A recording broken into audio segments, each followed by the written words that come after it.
पाटील मला एक सांगा की मोर्चा अतिशय भव्य निघालेला आहे मराठवाड्यामध्ये उच्चांक या मोर्चानं आजच्या घातलेला आहे काय भावना असतील लोकांच्या तुमच्या काय भावना आहेत लय वाईट घटना झाली हो संतोष भैया देशमुखांचा एवढा क्रूर हत्या केली यांनी राज्यात कधी घडली नसती लय वाईट केलं तुम्हाला सांगतो यांची माणुसकी जिवंत असायला पाहिजे होती यांना तळतळ असायला पाहिजे होती की याला जातीवादाकडनं एका एक आपल्या जिल्ह्यातलं लेकराची हत्या झाली आपल्यातली लेकराची जिल्ह्यातली हत्या झाली आपल्या जिल्ह्यातली आपल्या महाराष्ट्रातला एक बांधव गेलाय क्रूरपणे यांनी त्या कुटुंबाच्या बाजूने राहणं गरजेचं होतं यांनी ते नाही करता हे मोर्चे काढायला लागले आरोपीला सोडून द्या अरे ही कुठली रूढ आहे आता ही कोणती टोळी चालवतोय एक वेगळा निरोप गेला या अशा मागणीमुळे 100% आता राज्यात बघा तुम्ही आतापर्यंत मराठी असो किंवा कोणत्या जाती धर्माचे लोक असो किंवा हिंदू असो ज्या ज्या वेळेस असे काही कृत्य झाले त्यावेळेस आरोपीच्या बाजूने कुठलाच माणूस उभा नाही राहिला कुठलाच पण आता इथून पुढे ना लोक आरोपीच्या बाजूने मोर्चा काढणार अजित पवार बीडचे पालकमंत्री झालेले आहेत त्यांच्या पालकमंत्रीपद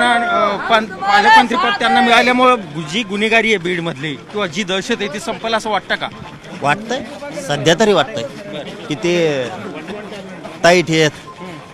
काम करताना खरं आहे ते करतायत याच्यात त्यांचाच बांधव आहे ते या राज्याचे प्रमुख सुद्धा आहेत पालकमंत्री आहेत तसे प्रमुख सुद्धा आहेत त्यांच्यावर प्रचंड मोठी जबाबदारी आहे मी जी माध्यमातून हे जाहीर सांगतो आता त्यांच्यावरती खूप मोठी जबाबदारी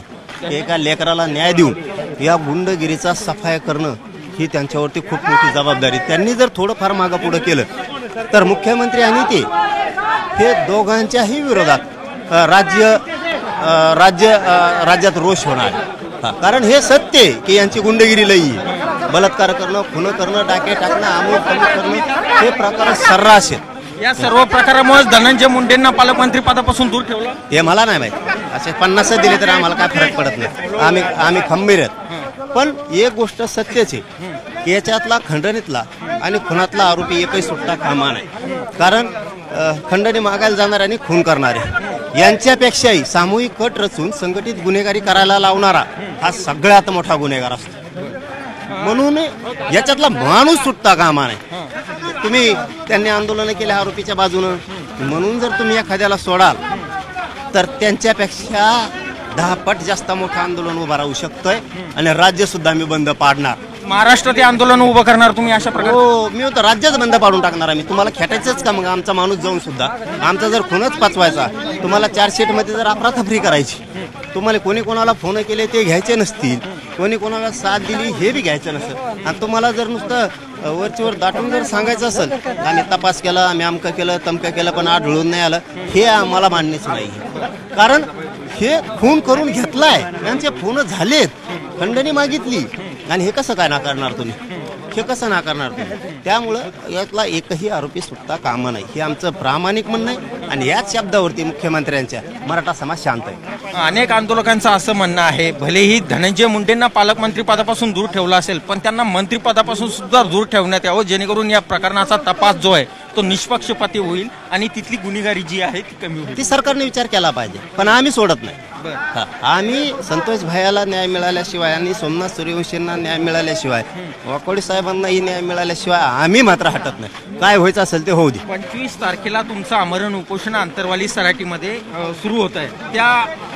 आमरण उपोषणात सुद्धा या प्रकरणाच्या अनुषंगाने काही मागण्या राहील तुमच्या संतोष देशमुख हत्या प्रकरणात राहणार काय मागण्या राहणार आता ते आम्ही पत्र तयार करतो ना बसायच्या दिवशी पत्र तयार करतो आम्ही सरकारकडे देणार आहेत मागणी करणार आहेत आणि 25ला उपोषण सुरू होत आहे त्यामुळं आजपासून मी आता 4-5 दिवस राहिलेत त्यामुळं आरामाची आवश्यकता आहे उपोषण करायचं आहे त्यामुळं आजपासूनचे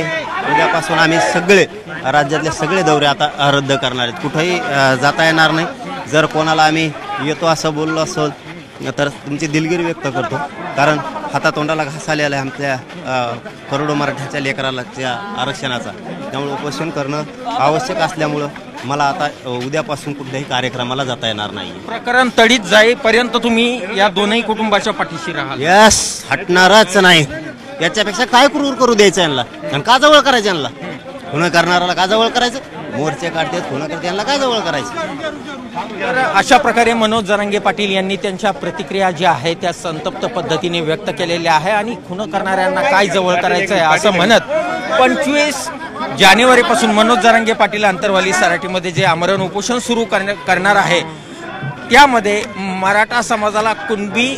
आरक्षण मिळण्याबरोबर संतोष देशमुख हत्या प्रकरणातील आरोपींच्या संदर्भातही आपण मागण्या करणार असल्याचं मनोज जरांगे पाटील यांनी झी मीडियाशी बोलताना जाहीर केलेलं आहे. व्हिडिओ जर्नलिस्ट मोहम्मद तौफिकसह नितेश महाजन, झी मीडिया, छत्रपती संभाजीनगर.